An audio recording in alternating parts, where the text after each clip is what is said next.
for what happened with me is I realized, okay, the telepathy is happening. I don't, and I think for everyone in this world, it's not a matter of if it's happening, it's why. And scientists or people just joining the world, like, but is it happening? Is it? And, I think this world is, these people in this world are like, we're so beyond the proof-oriented research. Let's just go forth and explain why. So once you've realized it's happening, I think the next question for certainly myself, but I think also a lot of families and teachers and CRPs and therapists who experience this is, shoot, what else did I dismiss? What else is real that I've thought was fringe? Well, what is true about near-death experiences or energy healing? And what does science tell us about this? And can plants communicate? And can they communicate with us? Welcome to New Earth Podcast, where we dive into inspiring stories, profound wisdom, and insights from remarkable individuals who are driving the consciousness shift on our planet. If you're ready to elevate your awareness and well-being, you're in the right place. But before we dive into today's episode, be sure to hit that subscribe button and join our growing community. Together, we'll continue to explore the ideas and conversations that help you up-level your consciousness. Thank you so much for your support and your comments and for being part of this journey. Hello and welcome back to my channel. Today, we're stepping into a world that challenges all that we think we know about communication, consciousness, and the human mind. I'm absolutely honoured and delighted to welcome Ky Dickens, the documentary filmmaker behind the Telepathy Tapes, the groundbreaking podcast that delves into the extraordinary inner lives and abilities of autistic, non-speaking individuals. Welcome, Ky. So delighted to have you on the podcast, and thank you so much for coming on, because I know you've got such an incredibly busy schedule at the moment. Oh, it's a pleasure to be here, Sarah. Thanks for having me. So what brought you into this subject? What made you want to really delve into understanding telepathy in the first place? Because I understand that was not the world you were in at all prior to this. Yeah, I was really a social issue documentary filmmaker working on, matters around social issues, paid family medical leave, access to affordable healthcare, that type of thing. And I sprung into this really because I had a death of a friend who'd made me had me start questioning consciousness and, the fragility I felt in my own life and decisions I was making. And I was happy with my life, but just I realized I didn't really feel secure in where I was going or when I died or what this was all about. And I thought I wanted to start if as a documentary filmmaker, you often spend months, if not years, researching and becoming an expert in something before you ever get paid, before you ever, even start working on something. At least I do. And I thought if I'm going to spend a few years researching my next project, I want it to be answering the brokenness in humanity, not the brokenness in society. And that led me to start reading, and just kind of digesting and figuring out as much as I could about consciousness and things that I once ignored or dismissed, around near-death experiences or reincarnation, and the work of Ian Steven Vincent at University of Virginia around that topic, or, mediumship, remote viewing. And I heard a podcast with Dr. Powell, who'd been researching savantism, and she had come across autistic, non-speaking individuals who claimed to be telepathic and be able to read minds. And she started testing them, and the results were pretty remarkable. So then I decided it just kind of hit me like lightning that whatever the answers are, I think this population could be the gateway to it. And I have a brother on the spectrum, so that, I've always been very committed to the autistic population. And that kind of began this journey. So did you reach out to Dr. Powell? Yeah, I reached out to Dr. Powell and just told her I was fascinated by her work and I'd love to come meet her. And I went to visit her and did an interview with her. And she shared with me some of the emails and messages she was getting from families around the world, which was pretty convincing because it was, I was watching live as she scrolled through her inbox. And then I decided, I needed to see this on my own and test it on my own before I could put my life and my reputation and my career really at stake for something that could be considered so fringe and so controversial.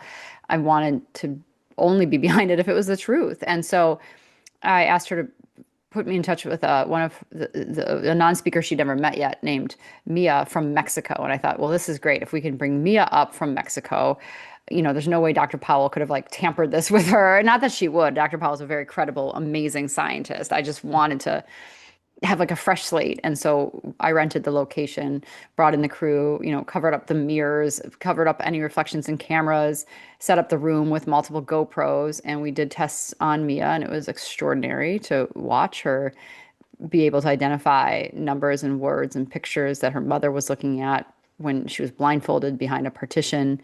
Um, and then after that, Dr. Powell told me I should go meet another non-speaker. And, most of these individuals spell to communicate, but the second individual I met, whose name was Akil, types independently into a keyboard, which was pretty remarkable. Yeah. And then I started meeting more families, and, my work started branching off from Dr. Powell's as I met many, many more families and started connecting a lot of the dots that this was a worldwide phenomenon. Um, that had been hidden in plain sight for decades. And it wasn't just parents and siblings talking about it. There was rabbis and priests and teachers and communication regulation partners and speech pathologists and principals around the world who knew this was happening and just kept it mum because they didn't think anyone would believe them. And how did kind of doing all these tests and experiencing with your own eyes, the what was going on, how did that kind of shift for you? Did you start off kind of maybe a little bit skeptical or curious? And how did it change over time as you experienced these incredible Yeah. things? Yeah, I mean, I think it was like a slow breaking of a shell, I mean, I definitely think after we saw what we saw with Mia, I'll never forget my director of photography, Michael, who was very skeptical and very materialist minded, meaning like it's only real if you can see it and measure it. And, him and I left that day pretty stunned. And I remember the next day we woke up and we watched all the footage again to try to figure out like, how did this happen? Like we didn't see what we just saw, and then we went and saw Akil, and that started breaking even more. And then I met, a few families in Atlanta. And as I met more and more people, and their stories were all the same, even though these individuals had never met each other, didn't know each other, often felt they were the only ones experiencing this.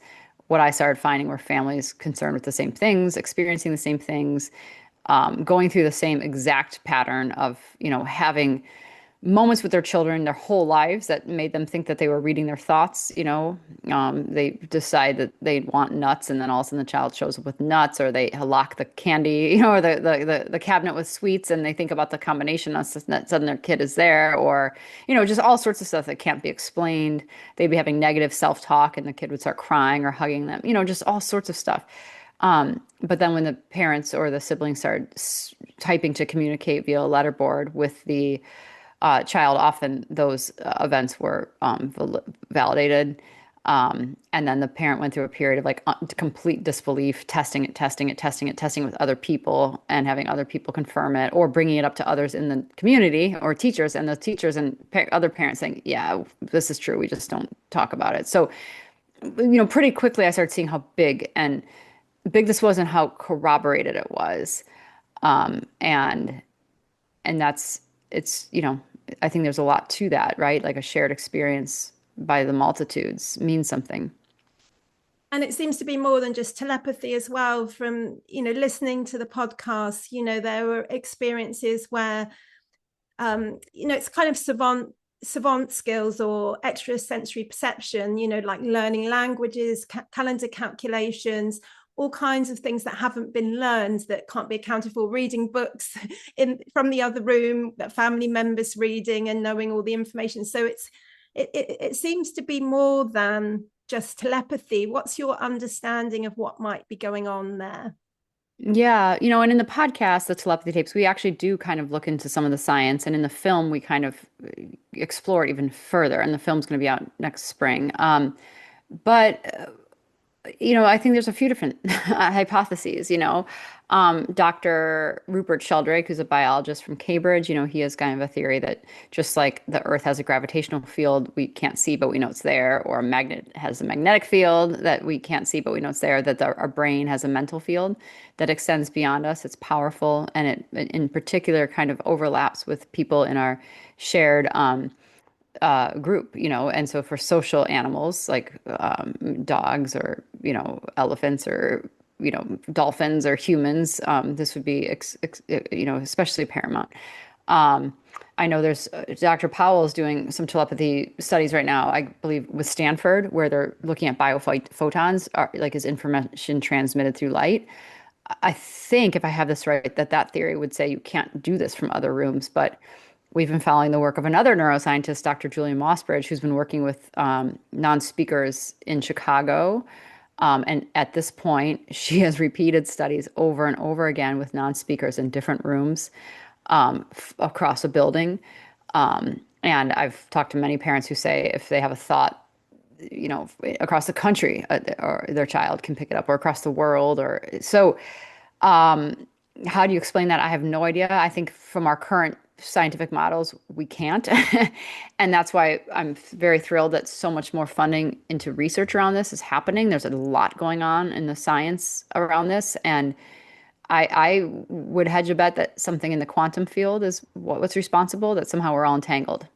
Yeah, I was just going to ask you that if quantum physics has more of the understanding of that in a way, and I mean, I guess we start to ask the questions, because our understanding is consciousness more associated with the brain, but Hmm. it's almost like my understanding was that they're almost like tapping into something.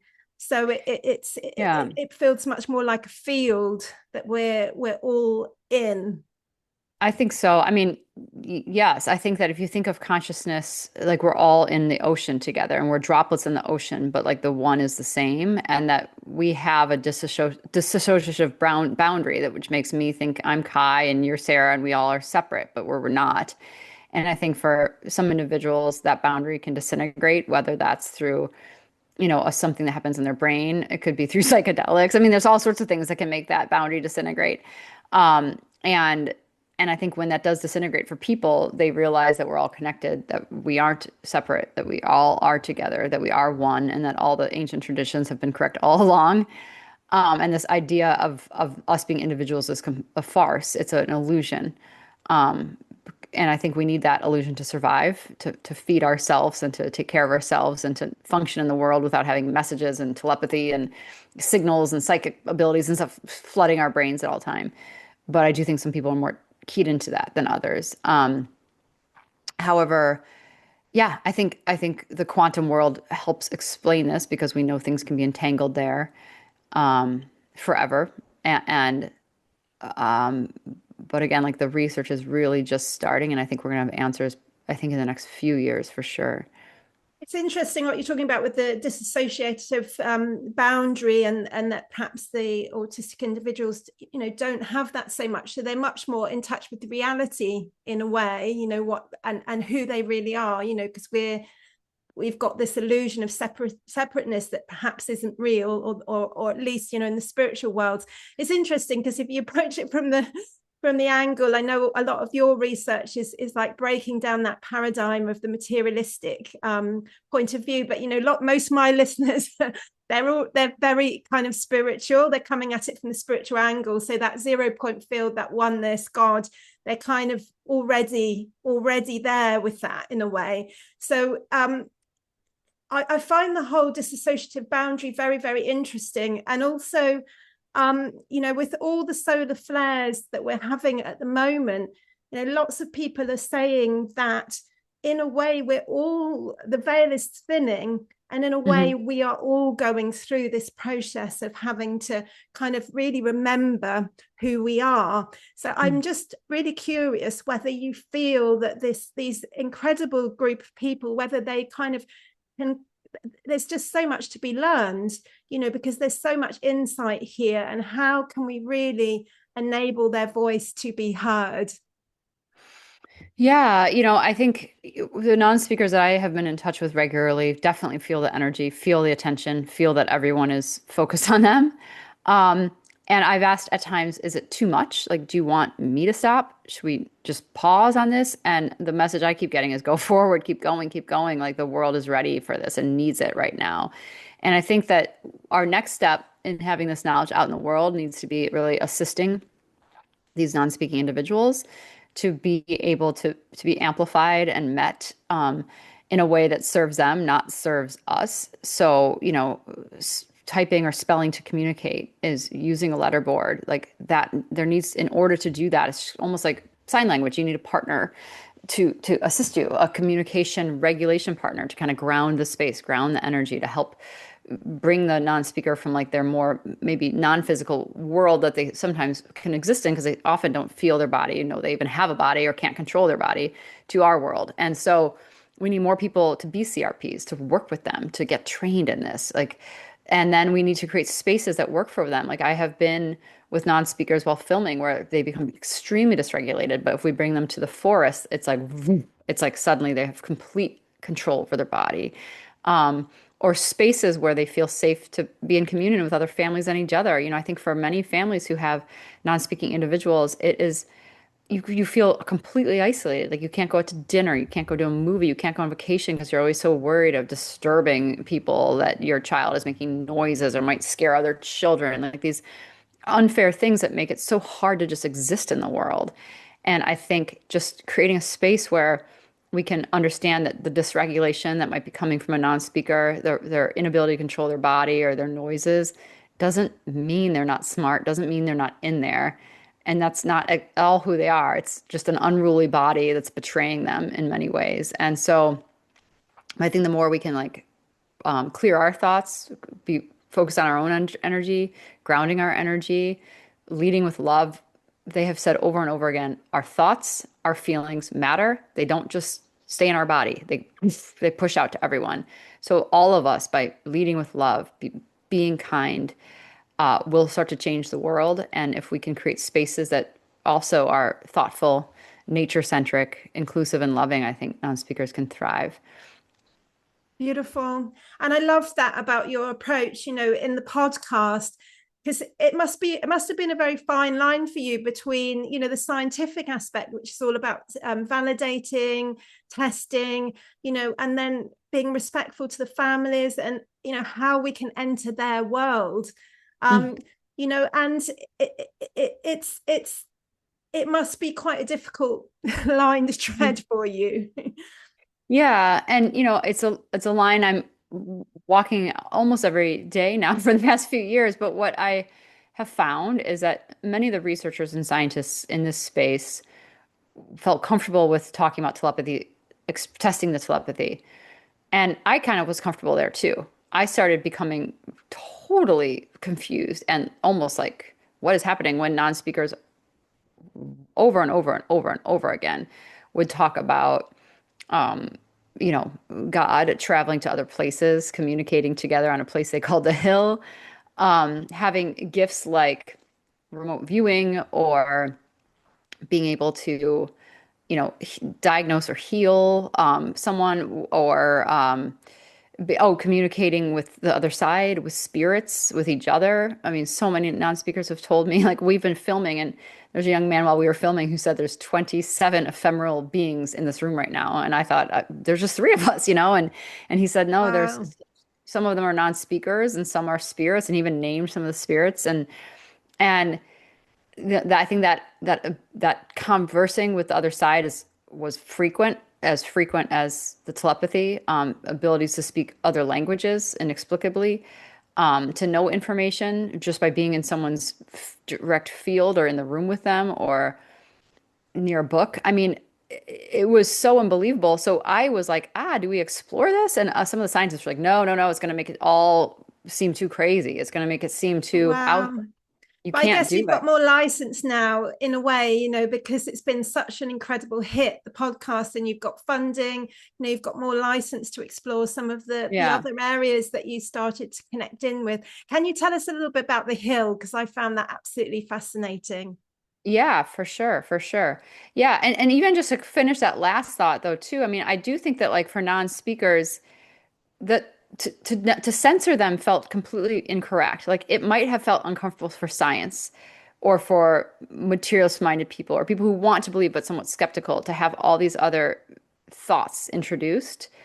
But that is what the non-speakers were talking about. And once you see that the telepathy is true, once you see their gifts, it's really, and that they have no reason to lie or manipulate, right? There's no ego for right now, at least, non-speakers for the most part can't hold jobs, don't have social media, aren't dating, don't have friend groups, sometimes aren't going to school, aren't going to be making money. So there's nothing that motivates us, most of us neurotypical people don't motivate them.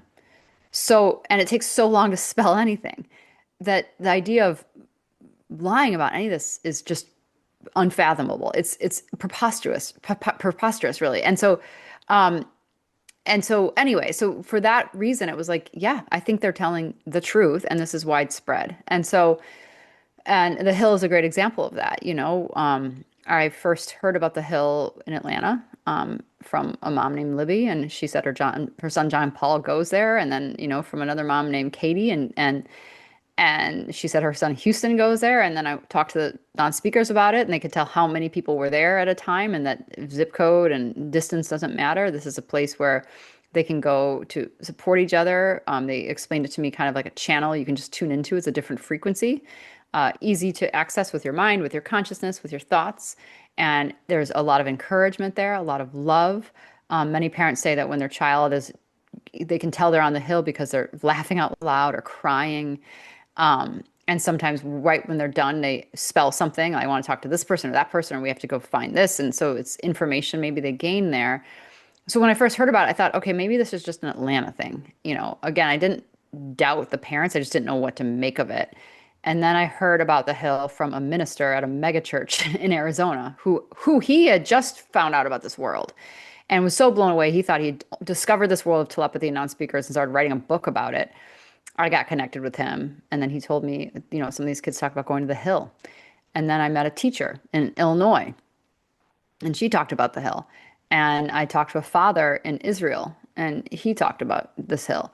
So it, and some of the non-speakers I met then just, in Pittsburgh, I mean, all over the place, they talk about talking to friends on the Hill in Norway or Finland or wherever. So pretty soon I was hearing about the Hill all over the place from people who had never met each other, and the podcast wasn't out yet.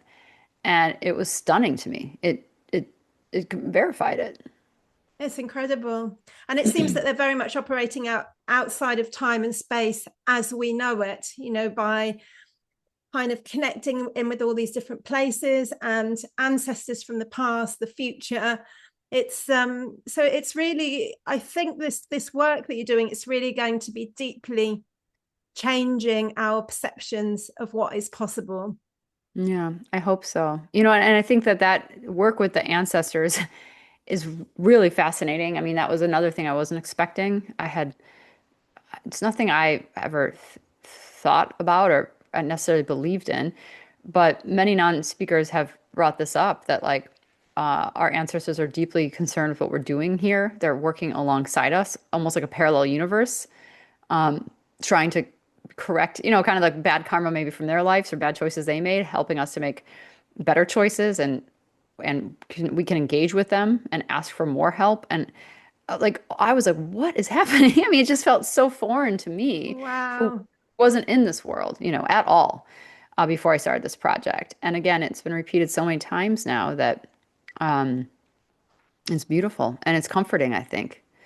This is where the ancestor thing was remarkable, is that some of the parents, when their child first started communicating through spelling, they would say things to them that was so outside of the realm of like normal conversation that the parent thought, what on earth?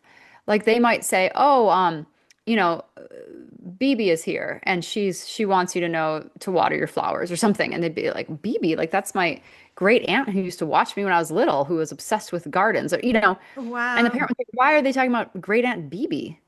And then the non-speaker would be like, because BB is like very, and would just say something like that. Or might say, this person is here with an angel. And, or some of the non-speakers do talk about angels quite frequently and how big they are and how tall they are and that they're very real to the non-speakers.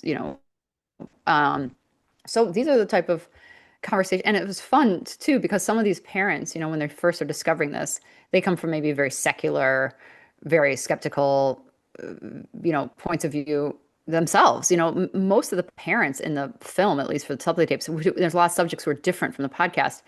There's lawyers and bankers and financial advisors on Wall Street. And I mean, they are like top-notch educated people, doctors who have this experience in their home. So for them, when their child starts talking about angels or ghosts or their great aunt or their deceased father or a father-in-law who's hanging out with I mean, it's just like mind-boggling. And the parents would often then ask more questions and then they'd validate what their child was telling them.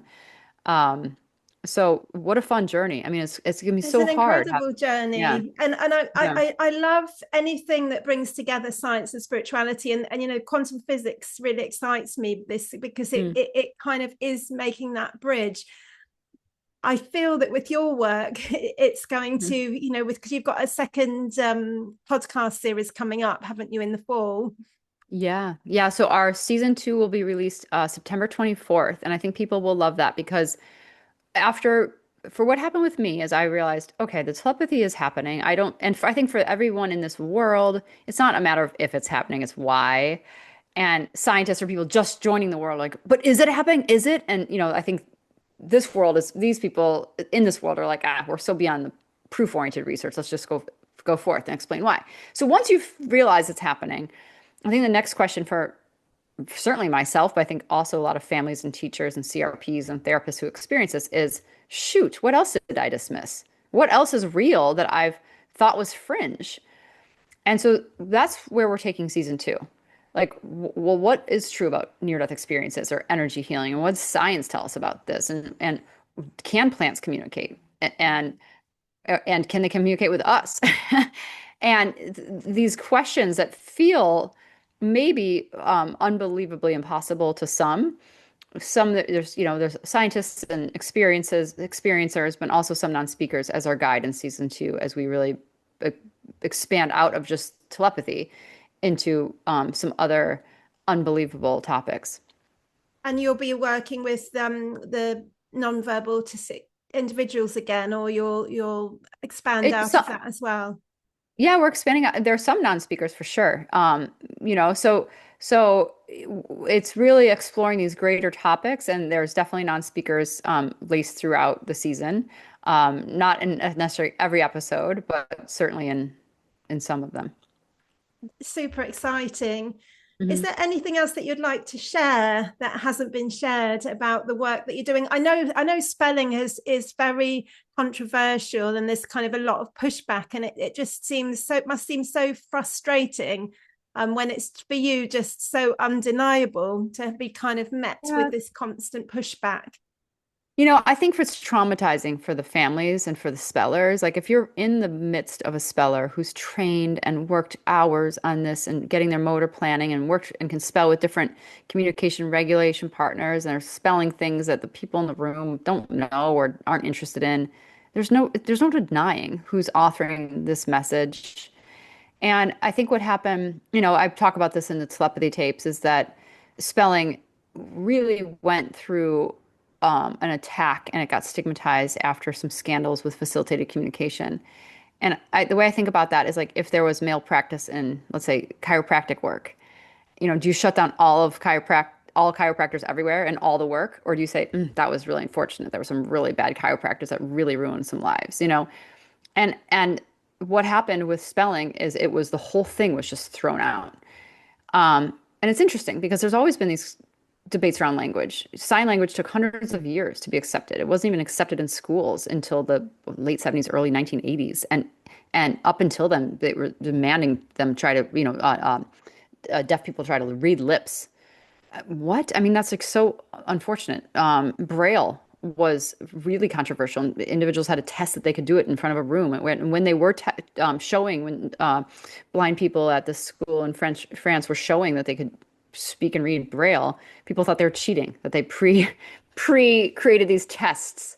So it's the same script, just different years, different communication modalities. However, the thing and one more point on that is I think that when the telepathy tapes came out, all these same arguments that I think some journalists thought, oh, these are new arguments, I can discredit this, but they were just recycling old, arguments that have research and science and experience around this have completely like kind of debunked those arguments. But the exciting thing is because of a lot of the research and science that has been ignited since the telepathy tapes, um, there has been now some wonderful experiments proving authorship, showing that the non-speakers are authoring their own thoughts, and it's going to put it to rest, I hope.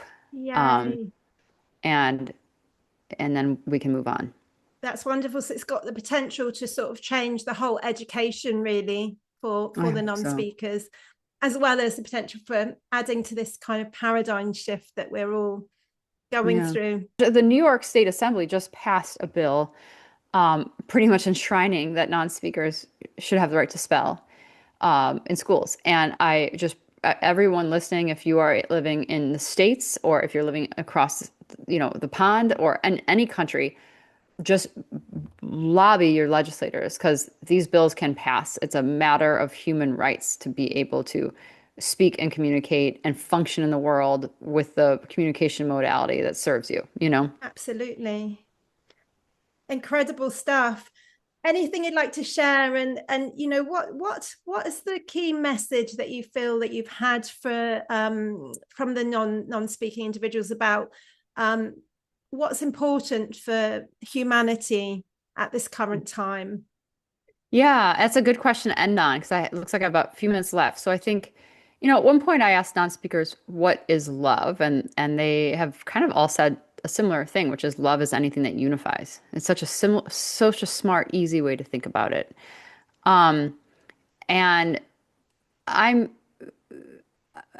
any non-speaker I've met has been deeply concerned about oneness, about unification, not just of our own thoughts and feelings, and knowing who we are and how we feel so we can clear that and go forth in the world with, kind, clear thoughts and energy, but also how we treat each other, how we treat animals and plants and the environment.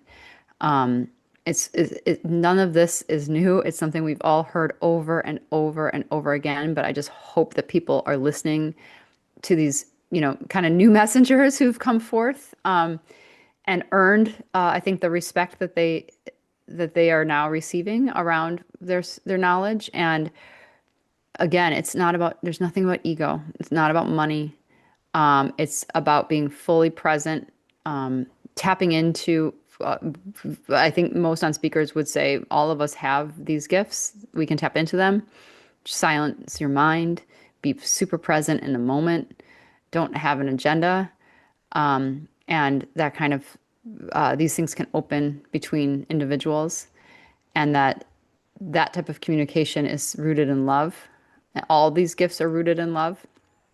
People are constantly, oh, could it be nefarious? Could you use it to go to Vegas? I don't, maybe some people, but I don't think it works that way from what I've seen. I think it's love. Love is really the key to all of this. And so that is, uh, Beautiful. yeah. Thank you so much. Thank you so much for your time today and the incredible work that you're doing. It's so sort of life changing for so many. Thank you. And how can people get in contact with you? I'm going to put all your links in the video below, description below. Yeah, I mean, people can follow us on the Telepathy Tapes on Instagram, on TikTok, Twitter. The Telepathy Tapes on Instagram, I'm Ky Dickens _pro, and on Twitter, I'm just Ky Dickens. And the second season will be out September 24th, and then the film will be out next spring. So We'll be looking forward and watching out for that. Thank you thank you, Sarah. so much, Thank you. I and appreciate it. lots of love. And thank you everyone for listening in today. Bye for now.